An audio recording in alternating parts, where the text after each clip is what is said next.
मैं कल वाली जो बात आखिर पर बताई थी, मैं वहाँ से बात स्टार्ट कर रहा हूँ और फिर हम दो चीज़ें पढ़ेंगे। एक इसी स्प्रिंग कांस्टेंट पे हम बात करेंगे और दूसरा हम टाइम पीरियड पर बात करेंगे। सबसे पहले ये हमारे पास एक मैस स्प्रिंग सिस्टम है।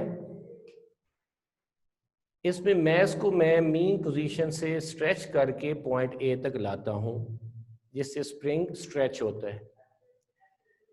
तो मैंने उस पर क्या अप्लाई की है, एक एक्सटर्नल फोर्स अप्लाई की है, जिससे जो मैस है वो ओ से ए तक गया थ्रू डिस्प्लेसमेंट एक्स। तो मैं ये भी कह सकता हूँ कि जो हमारे पास स्प्रिंग है उसमें कितनी एक्सटेंशन आई है, एक्स आई है। तो अब एक्सटर्नल फोर्स को मैं कहूँगा ये वो फोर्स है जो मैंने स्प्रिंग पर अप्लाई की है, और एक्स स्प्रिंग के अंदर पैदा होने वाला एक्सटेंशन है। तो यहां से स्प्रिंग कांस्टेंट का कल हमने जो फार्मूला बनाया था वो क्या बनता था कि spring constant is equal to ratio किसकी, applied force on the spring, जो स्प्रिंग पे मैं फोर्स अप्लाई कर रहा हूं, और किसकी रेशो है साथ, किसके साथ है, extension produce in the spring. Spring में जितनी एक्सटेंशन हुई है ये हमारे पास उन दोनों की रेशो है। कल मैंने आप लोगों को ये बताया था साथ कि इसकी जो एसआई यूनिट बनती है, फोर्स की यूनिट है न्यूटन और डिस्प्लेसमेंट की यूनिट है मीटर। तो ये मीटर ऊपर जाकर ये क्या बन जाएगा, न्यूटन पर मीटर, एन एम माइनस 1। फिर मैंने आप लोगों से एक और बात कही थी कि ये दो फैक्टर्स पर डिपेंड करता है। वो दो फैक्टर्स जो हमने कल देखे, पहला फैक्टर था मटेरियल ऑफ द स्प्रिंग। अगर सेम टर्म्स वाले दो स्प्रिंग हो, एक स्टील का और एक रबर का, तो दोनों की इलास्टिसिटी एक जैसी नहीं होती। इस वजह से जो स्प्रिंग कांस्टेंट है वो डिपेंड कर रहा है किस पर, मटेरियल ऑफ द स्प्रिंग पर। दूसरा ये जिस पे डिपेंड करता है वो हमारे पास क्या है, वो हमारे पास क्या है, that is the number of turns of the spring. दूसरा जिस फैक्टर पे ये डिपेंड करता है वो क्या है, number of turns of the spring. तो अगर मेरे पास दो स्प्रिंग है, एक की 3 टर्न्स हो और एक की 100 टर्न्स हो, तो हमें पता है जितना बड़ा रबर होगा या जितना बड़ा स्प्रिंग होगा तो उसको स्ट्रेच करना क्या होगा, उतना आसान होगा। और जितना छोटा स्प्रिंग होगा या रबर, जो इलास्टिक आपके जहन में सबसे पहले इलास्टिक आता है कि रबर है, तो रबर का जितना छोटा पीस होता है उससे स्ट्रेच करना उतना मुश्किल होता है। तो स्प्रिंग के लिए भी ऐसे ही है कि जितनी टर्न्स कम होंगी उतना उसको स्ट्रेच करना मुश्किल होता है, और जितना हमारे पास नंबर ऑफ टर्न्स ज्यादा होंगी उतनी हमारे पास क्या होता है, उसकी क्या कहते हैं कि उसको स्ट्रेच करना आसान होता है। एक लूज होगा और दूसरा स्टिफ होगा। जिसकी नंबर ऑफ टर्न्स कम है वो स्टिफ स्प्रिंग होगा, और जितनी नंबर ऑफ टर्न्स ज्यादा होंगी उतना हमारे पास वो लूज स्प्रिंग होगा, उसको स्ट्रेच करना उतना आसान होगा। तो दो, एक हमने अभी डेफिनेशन मैंने रिवाइज कर दी कि it is the ratio between the applied force and the extension produce in the spring. दूसरा ये डिपेंड कर रहा है किन दो फैक्टर पर, सॉरी इसकी यूनिट क्या है हमारे पास, न्यूटन पर मीटर है, और ये दो फैक्टर्स पे हमारे पास डिपेंड कर रहा है, एक number of turns of the spring पर और दूसरा डिपेंड कर रहा है हमारे पास मटेरियल ऑफ द स्प्रिंग पे।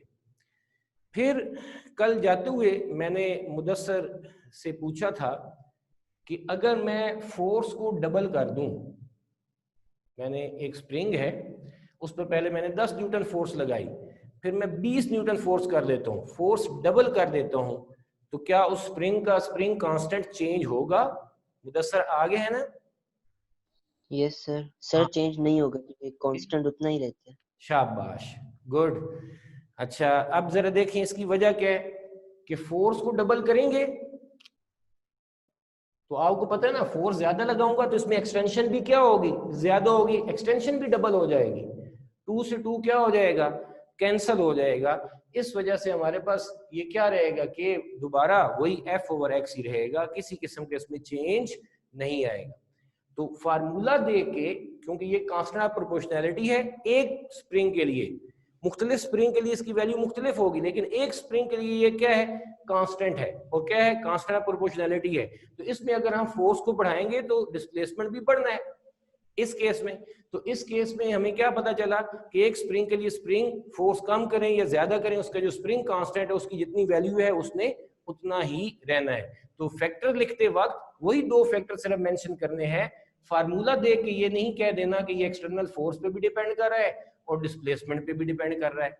ठीक है, ये तो आपस में डायरेक्टली प्रोपोर्शनल क्वांटिटीज हैं, तो इनकी रेशो क्या रहेगी, सेम रहेगी, यानी spring constant for one spring is constant. Different springs के लिए इसकी वैल्यू डिफरेंट होगी, लेकिन एक स्प्रिंग की जितनी वैल्यू होगी, जब तक हम उसके मटेरियल या टर्म्स चेंज नहीं करेंगे, वो वही स्प्रिंग रहेगा और उसके की वैल्यू क्या रहेगी, फिक्स रहेगी। चलें, अब मैं आप लोगों से पूछता हूं,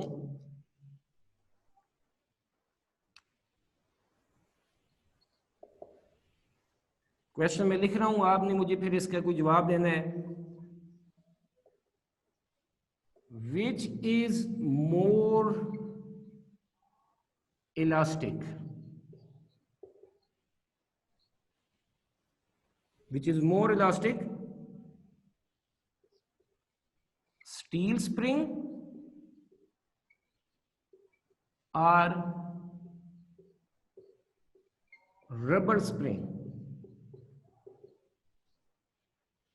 यानी एक स्प्रिंग है, दो स्प्रिंग है, एक स्टील का बना हुआ और दूसरा रबर का बना हुआ। दोनों की टर्न्स हम इमेजिन कर लेते हैं कि सेम है। तो अब आप में से मैं किसी एक से पूछता हूं, गेस करना है कि कौन सा स्प्रिंग ज्यादा इलास्टिक है, स्टील का स्प्रिंग या रबर का spring. Haris, Yasin. Sir rubber का स्प्रिंग। रबर का स्प्रिंग। चले, अब मैं पूछता हूं सैयदा मरियम। सर रबर का स्टील। रबर का। चले, अब इब्राहिम आप बताएं। स्टील। अच्छा, तस्लीम आप बताएं।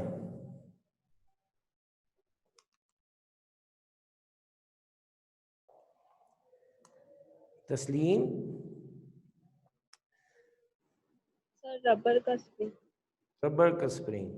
अच्छा, अब मैं पूछता हूं लास्ट, अवैस नासिर आप बताएं।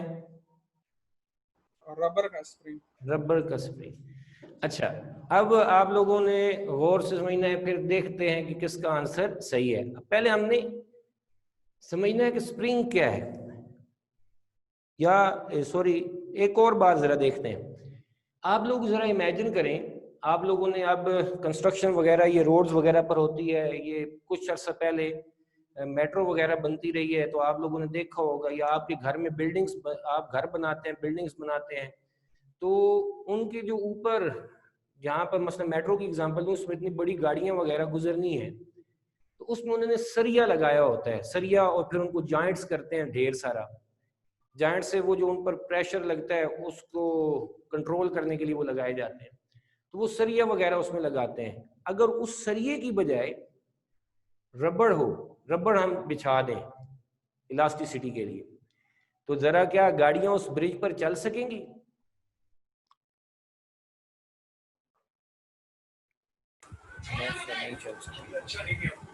अच्छा, ये जी नो सर।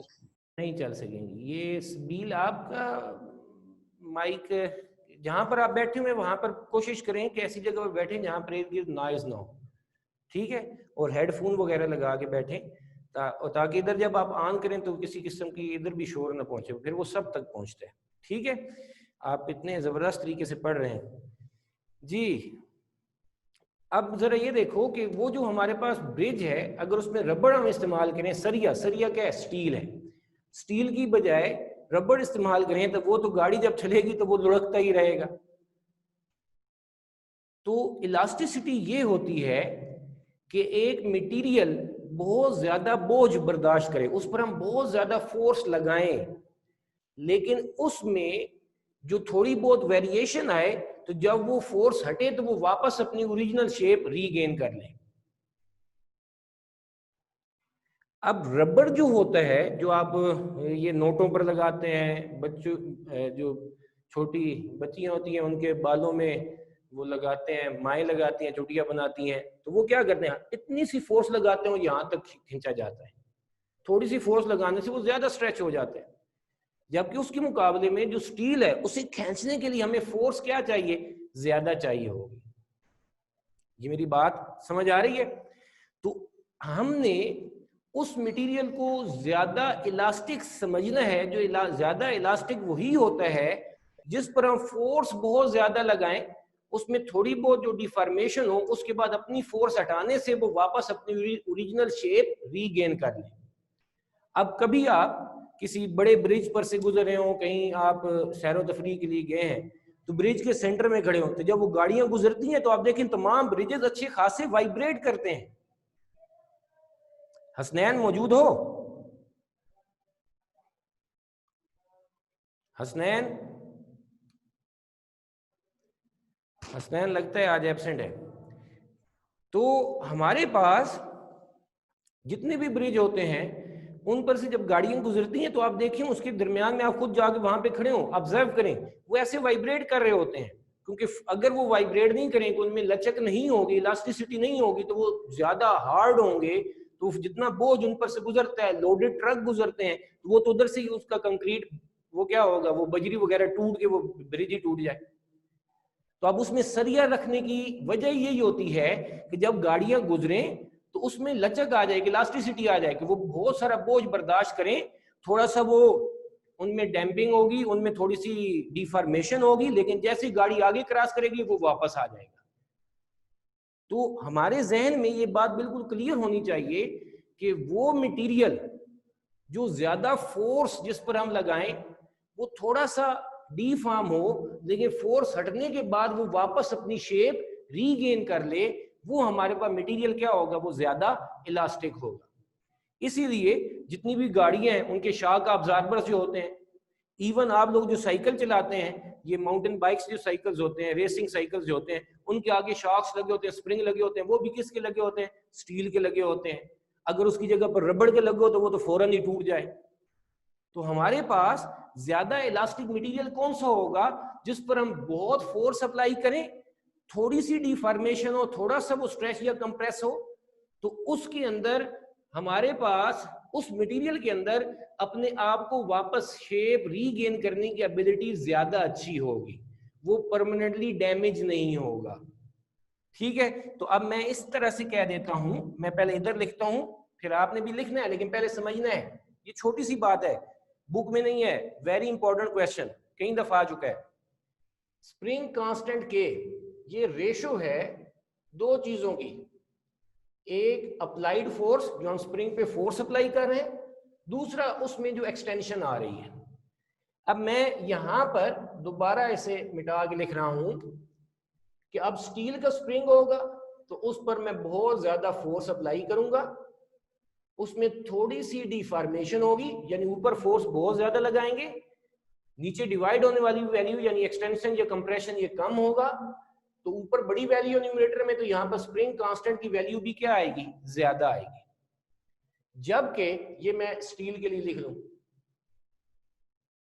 अब अगर मैं रबर के लिए लिखूं तो रबर में हम क्या करते हैं, इतनी सी छोटी सी हल्की सी मैं फोर्स लगाता हूं और रबर क्या होता है, इतना स्ट्रेच हो जाता है। तो हमारे पास रबर होगा तो उसमें हम थोड़ी सी फोर्स लगाएंगे और एक्सटेंशन उसमें क्या होती है, बहुत ज्यादा होती है। तो उसमें हमारे पास फोर्स जो अप्लाइड फोर्स है वो कम है, लेकिन एक्सटेंशन क्या है, वो ज्यादा है। तो जब फोर्स कम हो और एक्सटेंशन ज्यादा हो तो फिर के की वैल्यू, डिवाइड करने वाली वैल्यू ज्यादा होगी, न्यूमरेटर में वैल्यू कम होगी, तो फिर के की वैल्यू हमारे पास क्या आएगी, कम आएगी। तो मेरी इस जो पिछले 5, 7, 10 मिनट से जो बात चल रही है उसमें मैं आपको सिर्फ ये बताने की कोशिश कर रहा हूं कि ऐसा मटेरियल ज्यादा इलास्टिक होगा जिस पर हम बहुत फोर्स अप्लाई करें और थोड़ी सी उसमें एक्सटेंशन आए, और जैसे हम अपनी फोर्स लगाना बंद करें तो बॉडी अपनी ओरिजिनल शेप रीगेन भी कर ले। अब ये खूबी स्टील में ज्यादा है, तभी ब्रिजेस के अंदर हम क्या यूज करते हैं, स्टील यूज करते हैं, जिसमें हम ज्यादा फोर्स अप्लाई करते हैं, थोड़ी सी एक्सटेंशन आती है, यानी उसकी के की वैल्यू ज्यादा होगी, और जिसकी के की वैल्यू ज्यादा हो वो क्या होता है, वो ज्यादा इलास्टिक होता है। वो स्टिफ है लेकिन इलास्टिक भी वही है। तो जितनी के की वैल्यू ज्यादा होगी वो मोर स्टिफ होगा, हार्ड होगा उसे स्ट्रेच करना या कंप्रेस करना, लेकिन उसमें इलास्टिसिटी, ज्यादा बोझ बर्दाश्त करके, ज्यादा फोर्स बर्दाश्त करके एक्सटेंशन पैदा करना, ज्यादा फोर्स बर्दाश्त करना, वो भी उसमें ज्यादा होगा। इसलिए हम क्या कहते हैं कि इसकी के की वैल्यू फॉर स्टील, के की वैल्यू क्या है, ज्यादा है, के वैल्यू इज लार्ज। तो ये क्या है, ये स्टील स्प्रिंग जो है मोर स्टिफ है और मोर इलास्टिक है। स्टील स्प्रिंग क्या होता है, more stiff and more elastic. Steel spring क्या होता है, more stiff and more elastic. जबकि इसके मुकाबले में जो रबर का बना हुआ स्प्रिंग होगा उसमें हमारे पास क्या होगा, उसमें थोड़ी सी फोर्स लगाने से ज्यादा एक्सटेंशन आएगी। तो फोर्स कम, एक्सटेंशन ज्यादा, तो यहां पर इन दोनों की रेशियो से के का आंसर क्या आएगा, कम आएगा। के का आंसर कम, इसलिए ये क्या है, सॉफ्ट है, ये लेस स्टिफ है। लेस स्टिफ का मतलब ये क्या है, सॉफ्ट स्प्रिंग होगा रबर का, और ये क्या होगा, स्टील के मुकाबले में लेस इलास्टिक होगा। स्टील के मुकाबले में ये क्या होगा, लेस इलास्टिक होगा। तो यहां से हमें क्या पता चला,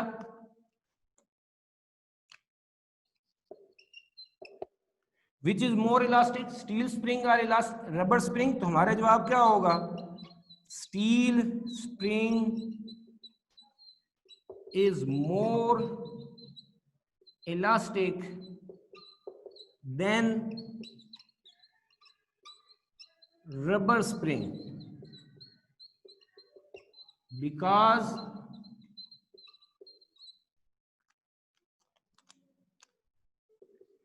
it has large value of K।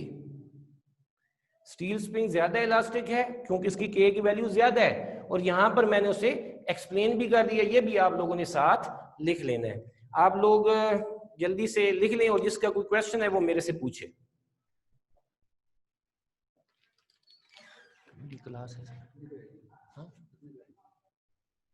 10 मेरे 5 मिनट है, मैं बस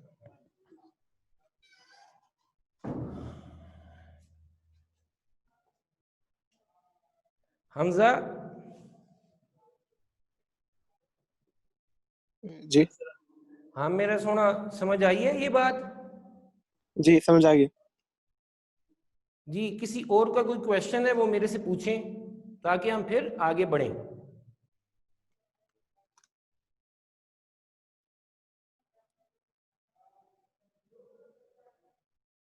क्लियर?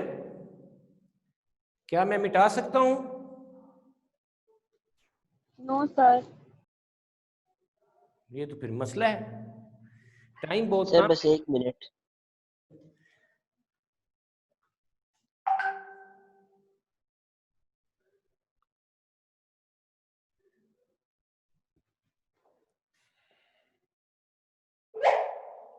चलें, मैंने पिक्चर बना ली है, जिन्होंने अभी तक नहीं लिखा उनके साथ मैं फिर शेयर कर लेता हूं। चलें जी, अब हम आगे बढ़ते हैं। ये मैं पिक्चर आपके साथ अभी शेयर कर लेता हूं, ये मैं ऊपर वाला मिटा रहा हूं।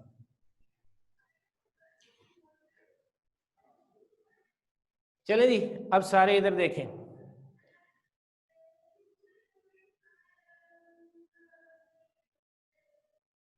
पूरी तवज्जो आप लोगों की अब इधर हो। सबसे पहली बात ये है कि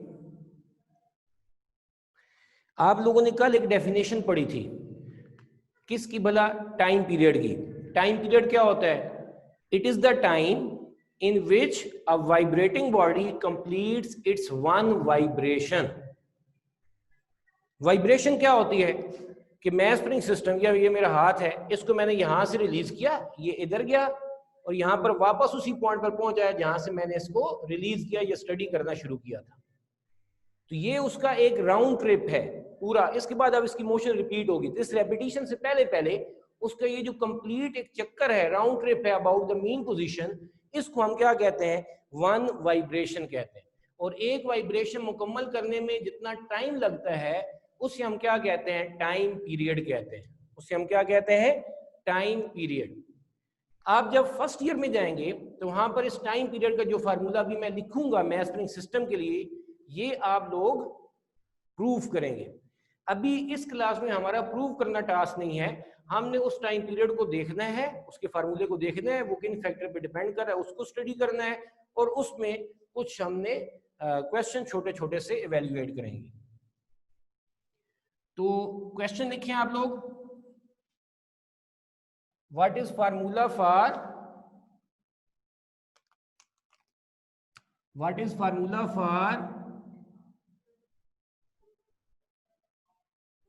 time period of mass spring system. सारे इधर देखें, मैं पिक्चर शेयर कर लूंगा, जरा इधर देखें ताकि टाइम कम हो गया। Time period of mass spring system, इसका हमारे पास फार्मूला है T is equal to 2 pi under root m over k। तो अगर ये हमारे पास स्प्रिंग है, ये हमने इसके साथ एक मैस अटैच किया है, बॉब अटैच किया है, तो इस बॉब या बॉल का जो मैस है वो है m, और k जो इस फार्मूले में हमें नजर आ रहा है वो स्प्रिंग कांस्टेंट है। तो इसकी जो डिपेंडेंस है, depending factors, time period of mass spring system जिन दो फैक्टर्स पर डिपेंड कर रहा है, उसमें पहला फैक्टर है number 1 mass attached to the spring. जो हमने स्प्रिंग के साथ मैस अटैच किया है उस पर ये डिपेंड कर रहा है। अब इस फार्मूले में मैं मैस की वैल्यू 10 किलोग्राम पुट करूं, 20 किलोग्राम पुट करूं, 100 किलोग्राम पुट करूं, तो हमारे पास क्या होगा, मैस चेंज होगा तो टाइम पीरियड भी क्या हो जाएगा, चेंज हो जाएगा। दूसरा, ये किस पे डिपेंड कर रहा है, ये डिपेंड कर रहा है spring constant of the spring constant के या elastic constant of the spring. अब इमेजिन करो, सारे पूरी तवज्जो सिर्फ इधर हो मेरी तरफ। अगर ये मैस 1 किलोग्राम का मैंने अटैच किया है और इसको खींच के मैं यहां तक लाऊं और छोड़ दूं तो ये ऐसे वाइब्रेट कर रहा है। लेकिन अगर मैं यहां पर 10 किलोग्राम का एक मैस हो और उसको पकड़ के यहां तक लाऊं और फिर इसे मैं छोड़ दूं, तो 10 किलोग्राम मैस, इनर्शिया ज्यादा, वो अपनी स्टेट यहां पर रेस्ट में है, वो अपनी स्टेट आसानी से चेंज नहीं करेगा। ठीक है, तो वो जिद करेगा नहीं अभी मैंने स्लो मूव करना है। ये मेरी बात समझ में आ रही है? तो जब मैं हैवी मैस यहां पर ला के रखूंगा, छोड़ूंगा, तो स्प्रिंग को खींचने में भी क्या होगा, ज्यादा रिस्टोरिंग फोर्स चाहिए होगी। ठीक है, जिसके नतीजे में वो इस छोटे मैस के मुकाबले में स्लो मूव करेगा। जब स्लो मूव करेगा तो बड़े वाला मैस अगर ऐसे मूव किया, इधर देखो, इमेजिन करो, मीन से यहां तक लाया तो ये ऐसे गया। लेकिन अगर मैं बड़ा मैस यहां पर लाऊं और यहां पर उसे छोड़ूं तो वो ऐसे जाएगा, आहिस्ता आहिस्ता आहिस्ता। तो बड़े मैस को अपनी एक वाइब्रेशन मुकम्मल करने में क्या होगा, टाइम ज्यादा लगेगा। हैवी मैस है, वो अपनी स्टेट आसानी से चेंज नहीं करेगा अपने इनर्शिया की वजह से। इवन यहां पर मोशन में होगा, जब आगे जाएगा तो फिर आसानी से रुकेगा नहीं, आगे ही चला जाएगा, ज्यादा कंप्रेस करेगा स्प्रिंग को। तो बड़े मैस को अपनी एक वाइब्रेशन मुकम्मल करने में टाइम ज्यादा लगेगा। मैस ज्यादा होगा तो एक वाइब्रेशन मुकम्मल करने का टाइम यानी टाइम पीरियड भी उसका ज्यादा होगा। दूसरा के स्प्रिंग कांस्टेंट, तो हमने अभी यहां पर 2 पढ़े, क्या बोला कि रबड़ के लिए के की वैल्यू कम है जबकि स्टील के लिए के की वैल्यू क्या है, ज्यादा है। तो यहां पर अगर स्टील का स्प्रिंग था तो ज्यादा स्टिफ था, इसको मैं ऐसे खींच के छोड़ूंगा तो वो हमारे पास जल्दी से वाइब्रेट करेगा। तो के की वैल्यू ज्यादा तो इसका टाइम पीरियड क्या होगा, कम। लेकिन अगर मैं इसकी जगह पर, स्टील की जगह पर रबड़ का स्प्रिंग लगा दूं तो वो जरा लूज स्प्रिंग है, उसमें उतनी एनर्जी नहीं होगी जो वो मैस को वाइब्रेट कर सके तेजी से। ये मेरी बात समझ में आ रही है? तो इसका मतलब ये हो गया, ये भी है, इसका ये मतलब हो गया कि हमारे पास जितना लूज स्प्रिंग होगा उसकी के की वैल्यू कम होगी। जैसे रबड़ का स्प्रिंग है तो के की वैल्यू कम होगी तो उसका टाइम पीरियड क्या हो जाएगा, ज्यादा हो जाएगा। ठीक है, तो दो फैक्टर हैं जिस पर हमारे पास मैस स्प्रिंग सिस्टम का जो टाइम पीरियड है वो डिपेंड करता है। एक mass attach to the spring और दूसरा हमारे पास क्या है, spring constant of the spring. तो सिर्फ दो बातें मैंने आप लोगों को पढ़ाई हैं। तो आप वीकेंड पे पहुंच गए तो आप लोगों ने इस बात का ख्याल रखना है कि जितना मैंने आज तक पढ़ाया है वो मैंने मैक्सिमम, सिवाय एक टॉपिक के, एक छोटी सी जो हेडिंग थी वो आपकी बुक में भी लिखी हुई है, ये जो हमारी स्कॉलर पब्लिकेशन वाली जो की बुक है वो आप बाजार से ले सकते हैं। तो उस पे आप लोगों ने वो जो रीस्टोरिंग फोर्स एक्सीलरेशन की डायरेक्शन है वो मैंने सिर्फ नहीं लिखवाया, वो अपनी बुक से भी देख के लिख सकते हैं। मैंने सारा समझा दिया था और आप लोगों को बता भी दिया था। एक दो स्टूडेंट मेरे साथ बताया, मुझे दिखाया भी है, तो वो मैं आपके साथ शेयर भी कर लूंगा। लेकिन आपने शुरू में सिंपल हार्मोनिक मोशन की हेडिंग से लेकर यहाँ तक बिल्कुल क्लियर होना है, अच्छे तरीके से अपने जहन में वाज़ेह होना है और वीकेंड पे बहुत अच्छे तरीके से आपने प्रिपेयर करना है। मुझे उम्मीद है आप लोग अब मेहनत करना शुरू कर देंगे, सिर्फ इसलिए नहीं कि आगे इम्तिहान देना है, बल्कि इसलिए कि आप एक बेहतर जहन के साथ अच्छा सोच सके और हर क्यों का जवाब दे सके कि ऐसा क्यों होता है। Thank you so much.